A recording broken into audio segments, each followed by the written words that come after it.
झापाका मैदानमा टिक्न सकेनन् केपी ओली। घरदैलोका प्रश्नले काठमाडौँ फिर्ता प्रबन्धी हुनुभयो अहिलेसम्म गर्न सक्नु भएन, अब गर्न सक्नुहुन्छ। सुरु भएर हुँदैन त, सुरु भएर। झापाको मतदाता मैदानमा उभिएर प्रश्न गर्न थालेपछि सबैभन्दा ठूलो असहजता भोग्नुपर्ने नेतामध्ये एक केपी शर्मा ओली यसपटक झापा क्षेत्रमा लामो समय टिक्न सकेनन्। मतदान नजिकिँदै गर्दा उम्मेद्वारले घरदैलो र जनसभामा लाग्ने परम्परा हुन्छ, तर झापामा उनलाई त्यस्तो स्वागत भएन। प्रश्नले घेर्यो, आलोचनाले घाँटी थाप्यो र उनी काठमाडौँ फर्किन बाध्य भए। उद्देश्यपूर्ण तालिम र पुरानै भाषणले अब काम नलाग्ने देखियो। जनताको प्रश्नहरू रोचक थिए। पूरा नहुँदा बाचा, बेरोजगारी, सडक र स्थानीय सेवा, ती सबै विषयमा जवाफ मागियो।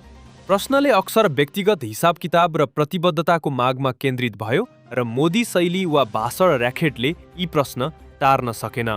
मतदाताको सतर्कता र सोधपुछले हालसम्मको राजनीतिक शैलीलाई चुनौती दिएपछि ओली तत्काल फिर्ता हुने अवस्थामा पुगे।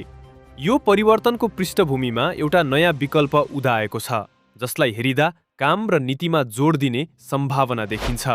उम्मेद्वारको तुलनामा जनताले अब प्रत्यक्ष परिणाम र व्यवहारलाई तौल दिन थालेका छन्।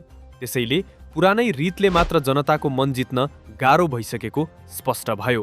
घरदैलोमा उठेका प्रश्न र हेर्ने दृष्टिकोणले स्थानीय राजनीति र नेतृत्वको छनौटमा नयाँ तरुल ल्याएको देखिन्छ। घटना बताउँछ, चुनाव पूर्व जनसम्पर्क अब केवल शैली र भाषण मात्र होइन, ठोस योजन र पूरा भएका कामका प्रश्नले निर्देशित हुन्छ। झापाका मतदाताले यसपटक दोष माग्ने मात्रै होइन, उनीहरूले विकल्पलाई देखेर तुलना गर्न पनि सके। सोही तुलना र अपेक्षाले गर्दा परम्परागत नेताले सहज रूपमा प्रश्नको सामना गर्न नपाए उनले छिट्टै आफ्नो अभियान ब्याकलाइनतर्फ लिए। यो घटनाले आगामी चुनावी मञ्चमा महत्त्वपूर्ण सन्देश दिन्छ। मतदाताको धैर्यता घटेको छैन, बरु उनीहरूमा तुलना गर्ने क्षमता र जवाबदेही माग गर्ने चेतनामा वृद्धि भएको छ।